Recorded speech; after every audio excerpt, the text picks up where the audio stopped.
I know you're all looking at that and like, I don't know if I would want to eat that. But go cook a regular chicken breast without any spices or anything and just boil it. It's going to look like that too.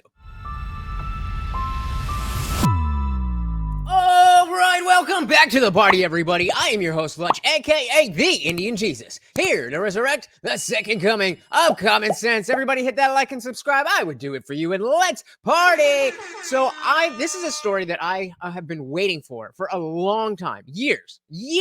There was a time when I was on the verge of deciding that I either needed to be a vegetarian or a hunter.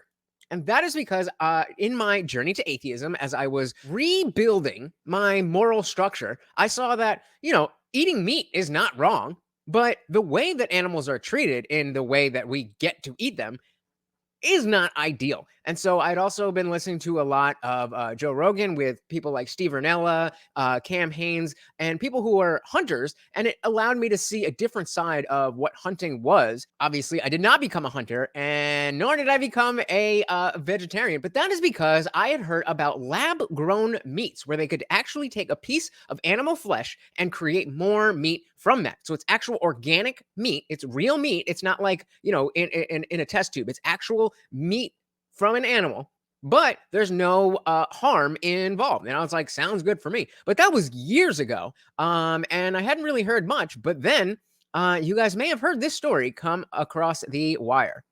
We are back with the new lab-grown chicken that was just approved for sale in the U.S. Lab-grown chicken. So first of all, I know you're all looking at that and like, I don't know if I would want to eat that. But go cook a regular chicken breast without any spices or anything and just boil it. It's going to look like that too. Your dinner plate.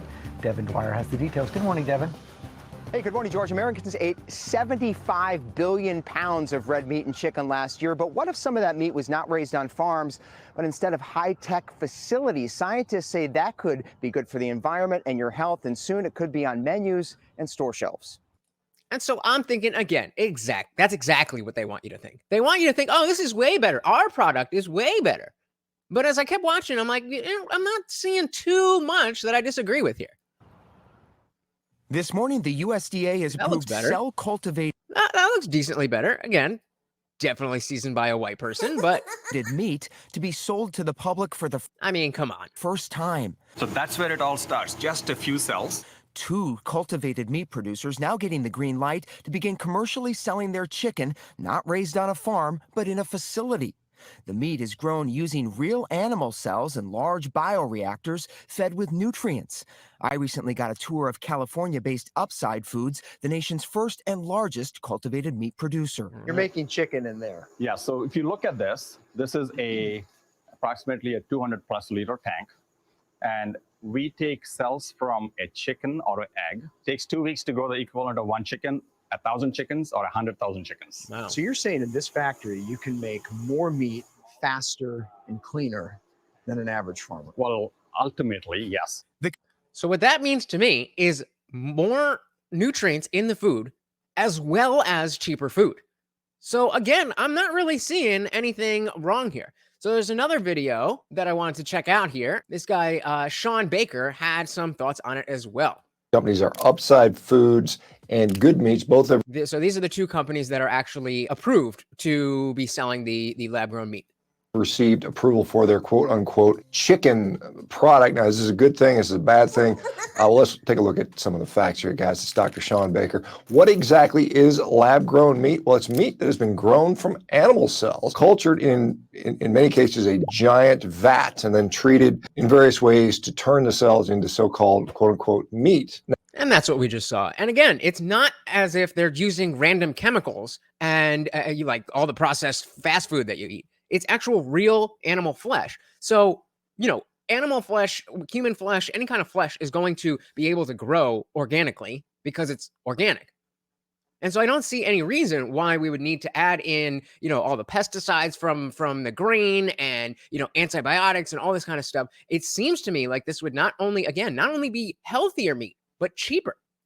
Now, it's also called cultured meat, cell-based, or cultivated meat. There are currently 29 different companies trying to bring similar products to market. Now, there is a support for this because of beliefs about, perhaps less animal cruelty, perhaps it's better for the environment. The real reason is they want to make a lot of money at this. That's all true. And yeah, there is that. I remember the cow farts green initiative thing, takes care of that as well. And obviously these companies are after money, but so is every company. So that doesn't necessarily mean that it's bad.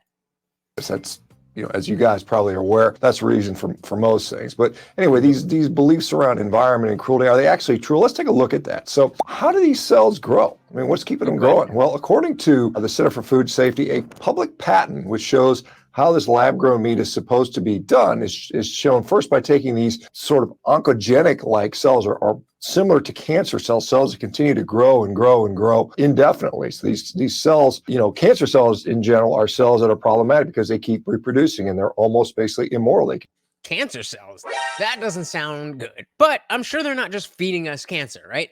Continue to grow. They don't have signals to turn off growth. Now, this may sound like a perfect thing for lab-grown meat because you just have this unlimited supply of growing cells, and if you have enough growth factors, which is what's required to stimulate these cells to continue to grow, so you put these excessive growth factors on there to keep things growing and growing. You imagine, as a human being, I can grow a bicep muscle to a certain size over my lifetime. Well, they could take one cell and grow it into something the size of a football field, right? And this is how I was thinking of it. That obviously, humans, animals, whatever, the baby that is born from whatever species does grow on its own without any chemical thing beyond the organic processes that an animal needs to grow. Right? And that's sort of unnatural, as some of you guys might guess. A 2010 article in Seminars in Pediatric Surgery showed that some of these growth factors that are these cells are bathed in can actually enter our bloodstream, if we're exposed to them. And so would this be something that might have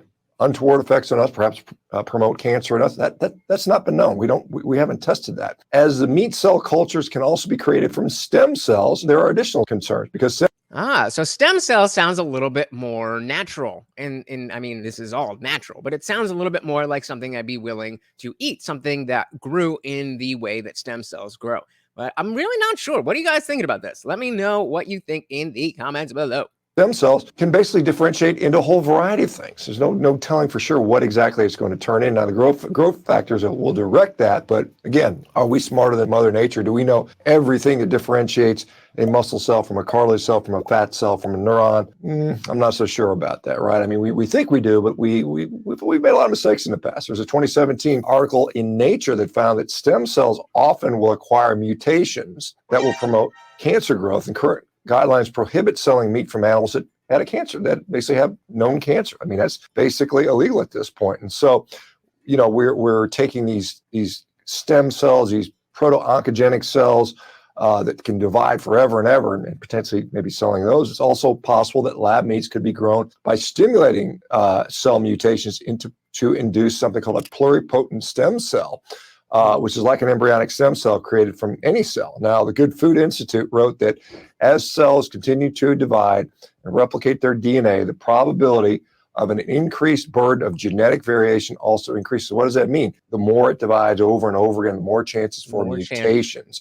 All right. So it seems like we're not quite there yet. But what are you guys thinking about this idea of lab-grown meats? Where do you fall on the idea of, whether we should be eating animals, how the animals that we do eat are treated, should we be vegetarian or vegan? I'm sure a lot of you are not, but I'm sure you can be sensitive to the notion that we don't want to be just torturing animals, specifically if we don't have to. Let me know in the comments below. Thank you so much for hanging out with me. Once again, I have been your host, Lunch, aka the Indian Jesus, here to resurrect the second coming of common sense. Until next time, guys, I am out of here. Peace.